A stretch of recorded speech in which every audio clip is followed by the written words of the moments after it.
Being raised by my single father meant I was that weird girl who had terrible homemade haircuts done by her dad and wore questionable outfits. 4-year-old me with thick, uneven cut bangs, wearing an oversized shirt that came from the clearance aisle at Walmart, and some shoes that were 2 times the size of my feet because I would grow into them.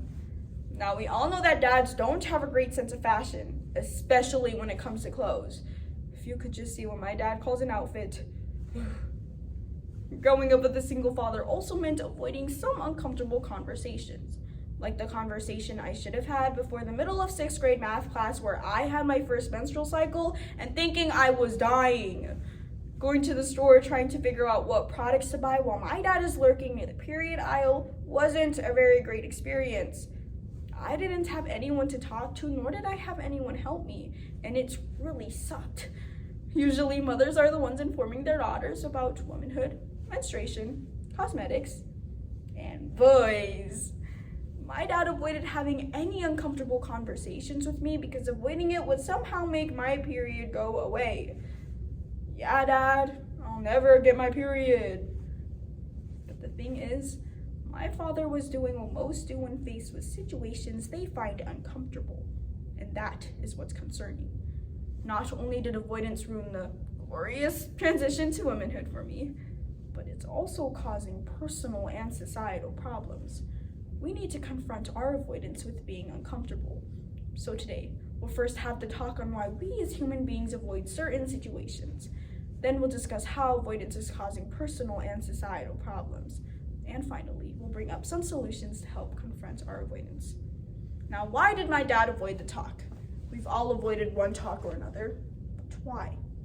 We simply avoid because we avoid being uncomfortable. Philosopher Owen Lloyd states that the human brain is wired to seek comfort and avoid stressful and intimidating situations. That explains why we tend to stray away from talking about things that make us feel uneasy. Our brains release hormones that are caused by stress, such as adrenaline or cortisol.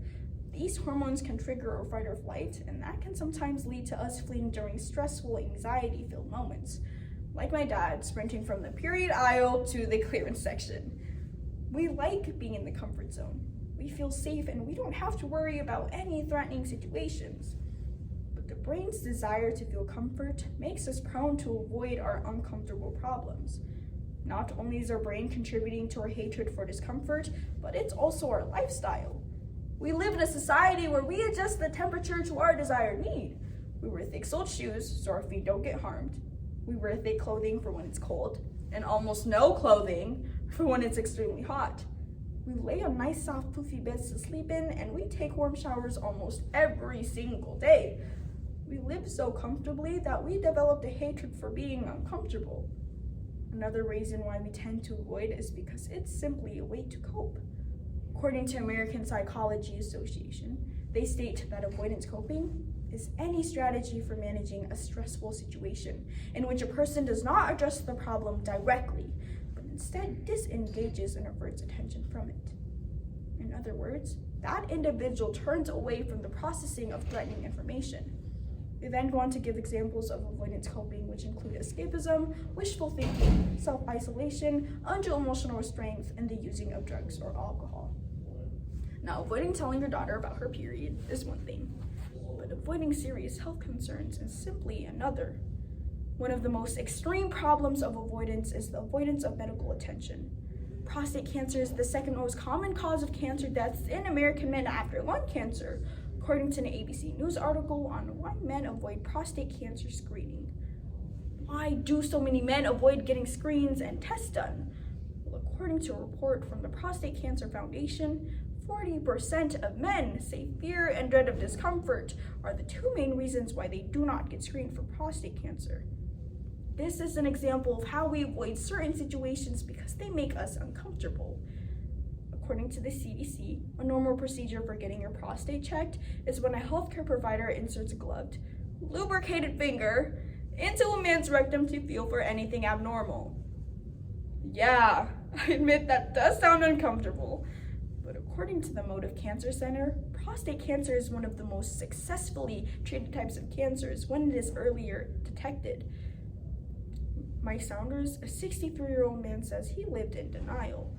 Saunders said, quote, "I denied that I had prostate cancer. It wasn't going to happen to me." Saunders' avoidance of getting tested, just like the other 40% of men, are escalating the risk of not catching prostate cancer early enough. We can see avoidance almost everywhere. Avoidance in our lifestyle, emotion, habits, behaviors, our ex-boyfriends and girlfriends. Don't lie, I know you avoid your ex in the hallways.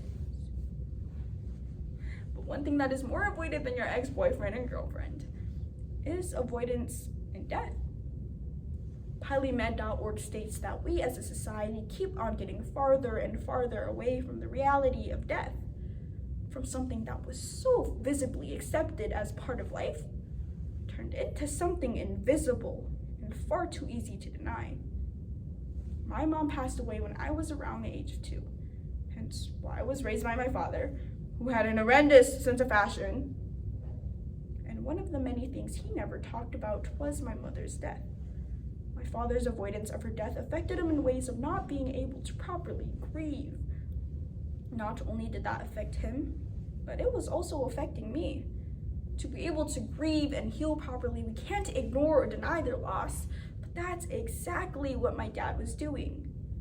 My dad's inability to face this hard truth made him shy away and ignore the grieving and healing process. According to the Mayo Clinic, complicated grief can affect you mentally, physically, and socially. Examples of complicated grief can include depression, suicidal thoughts, anxiety, and PTSD. And because my mother's death was avoided, I never got to truly come to an understanding that my mom was gone. Psychology Today states that we need to talk to our young ones about death and dying, and we need to talk amongst ourselves openly about grieving. Even though half of this oratory is about my dad avoiding certain situations, I still love him. Avoidance is something we do so easily, we don't even realize we're doing it. And more importantly, we don't know where to start to solve this problem. By now, you've probably already gotten the memo that we don't necessarily like being uncomfortable, but that is simply our solution. To stop avoidance, we need to start being uncomfortable. When my dad turned 48 this year, I looked him square in the eye and asked, "Pa tamai me ko ta gluk mak?" Translate, "Dad, why haven't you gotten your prostate checked?" As random and awkward it was to ask, the last thing I wanted was to become an orphan because my dad doesn't want to finger up his butt. But for the others, it might not be as easy to have these uncomfortable conversations. Centerstone.org gives a 4-step example on how to have these uncomfortable conversations. First, being direct. Even though it's going to be tough, it's better to talk it out directly. 2, soften the difficult and uncomfortable parts of the conversation. 3, be a good listener and listen to what the other person has to say about this conversation. And 4, be solution focused. At the end of the conversation, come up with a solution you two can both agree on. Believe it or not, being uncomfortable and having these uncomfortable conversations is good for you. BehaviorScientist.org explains how discomfort is something that is expected when you take on new challenges. Moderate discomfort is a signal that you are developing as a person. An article called "Why Discomfort is Good and a Sign of Growth" gives an example of a young child first learning how to walk. He or she is bound to fall down, experience some pain, and might scrape a knee or two. But despite how much they are facing discomfort, that young child won't give up. They will keep on trying until they truly master the art of walking. With that being said, we've developed from non-walking human beings to walking human beings because we caved into discomfort. We sometimes forget that being uncomfortable is a necessity to grow as a human being. Another way to stop avoidance is to have the no pain, no gain mentality. I think of it as the high school football player jog mentality. You know, the no pain, no gain! In the short run, this mentality can help you when you're feeling scared, uncomfortable, anxious, sad, or awkward. Ultimately, as psychotherapist Nancy Collier states, being uncomfortable is an opportunity to grow and evolve, to change and become more resilient and stronger. So my dad finally confronted his avoidance. Last year marked the first time in almost 9 years of my dad visiting my mother's grave. He realized that avoidance was not the answer. and the only way to heal was to get uncomfortable.